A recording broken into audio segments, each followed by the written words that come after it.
Hello, আসসালামু আলাইকুম বন্ধুরা, সবাই কেমন আছো? এই দেখো, আজকে খুবই সুন্দর একটি মজাদার রান্না করেছি। এটা হলো ট্যাংরা মাছ দিয়ে আলু দিয়ে চচ্চড়ি। খুবই সহজ, ঘরোয়া মশলা দিয়ে এটা রান্না করা হয়। আমি প্রথমে একটি প্যানে বেশ কিছু পরিমাণ তেল দিয়ে দিলাম। এখন ট্যাংরা মাছগুলো আগেই হলুদ আর লবণ দিয়ে মাখিয়ে রেখেছিলাম, এগুলো ভেজে নিচ্ছি। ছোট হলেও মাছগুলো ভেজে নিলে খুবই মজা লাগে। অনেকে কাঁচাই রান্না করে, আমিও করি, কিন্তু কাঁচাটা আলাদা স্বাদ, ভাজা রান্না করলে আলাদা স্বাদ। তো এই যে দেখো, আমি ভেজে নিচ্ছি, উলট পালট করে নিয়েছি। এখন দুই পাশ ভালো করে ভাজা হয়ে গেছে। তারপর সেই তেলটাকে আমি আরেকটা প্যানের মধ্যে দিয়ে দিলাম, দিয়ে তারপর বেশ কিছু পরিমাণ পেঁয়াজ কুচি দিয়ে দিচ্ছি।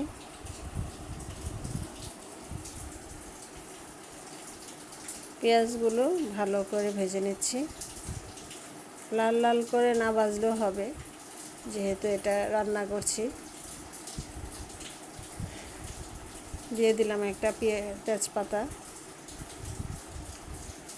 তেজপাতাটা দিলে খুব সুন্দর একটা সুঘ্রাণ আসে, সেই জন্য দিয়ে দিয়েছি। এটা অপশনাল, আপনাদের যদি ভালো না লাগে এটা স্কিপ করতে পারেন।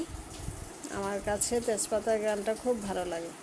এখন দিয়ে দিলাম 1.5 চামচ পরিমাণ আদা বাটা, 1 চামচ পরিমাণ রসুন বাটা দিয়ে এগুলোকে ভালো করে কষিয়ে নিচ্ছি, কাঁচা গন্ধটা চলে যাওয়ার জন্য। এই দেখুন, এটার থেকে কিন্তু তেল ছেড়ে দিয়েছে। এখন আমি বাদবাকি মশলাগুলো দিয়ে দিলাম মরিচের গুঁড়া, হলুদের গুঁড়া।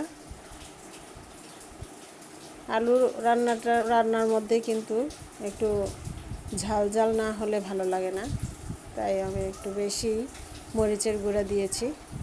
এখন দিয়ে দিলাম ধনিয়া গুঁড়া, দিয়ে দিলাম স্বাদ মতো লবণ।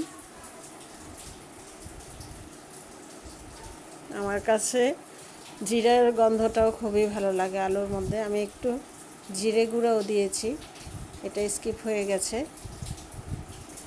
দেখো, এইভাবে চিকন চিকন করে আমি আলুগুলোকে কেটে নিয়েছি।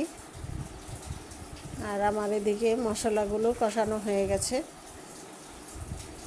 দেখো, তেলগুলো ভেসে উঠেছে উপরে, তখনই বোঝা যাবে এই মশলাটা কষানো হয়ে গেছে একদম পারফেক্টভাবে। এখন দিয়ে দিলাম আলু কুচিগুলো। যেহেতু ছোট মাছ, সেই জন্য আমি কুচি কুচি করে আলুগুলো কেটে নিয়েছি। তোমাদের যেভাবে পছন্দ আলু কাটা, সেইভাবে একটু করো। আমার কাছে না ছোট ছোট মাছ দিয়ে এইভাবেই রান্না করতে ভালো লাগে, চিকন চিকন করে আলুটা কাটলে। দেখো, কষিয়ে নিয়েছি, কষানোর মধ্যেই কিন্তু আলুটা সিদ্ধ হয়ে গেছে। এখন কড়াইয়ের মধ্যে যেহেতু এটাকে কষানো হয়েছে, এখন আমি আরেকটা পাত্রের মধ্যে ঢেলে নিচ্ছি। আমার যদি ভুল ত্রুটি হয়ে থাকে, প্লিজ একটু ক্ষমা সুন্দর দৃষ্টিতে দেখবে। কথায় কিন্তু অনেক ভুল ত্রুটি হয় সবারই। তো আমার এই রান্নার চ্যানেলটা যদি ভালো লেগে থাকে, ফেসবুক থেকে দেখলে লাইক কমেন্ট শেয়ার করে ফলো করে প্লিজ আমার পাশে থেকো। আর ইউটিউব থেকে দেখলে লাইক কমেন্ট সাবস্ক্রাইব করে আমার পাশে থেকো। দেখো, আমি গরম পানি দিয়ে দিলাম ঝোলের জন্য, তারপরে মাছগুলি দিয়ে দিলাম। যেহেতু আলুগুলো আগেই কষানোর মধ্যেই সিদ্ধ হয়ে গেছে, তো বেশিক্ষণ লাগবে না, এই রান্নাটা খুব সময় লাগে না। দেখো, আমার রান্না কিন্তু হয়ে গেছে। আমি উপরে ধনেপাতা দিয়ে দিলাম। এতক্ষণ পর্যন্ত আমার সাথে থাকার জন্য তোমাদের সবাইকে অসংখ্য অসংখ্য ধন্যবাদ।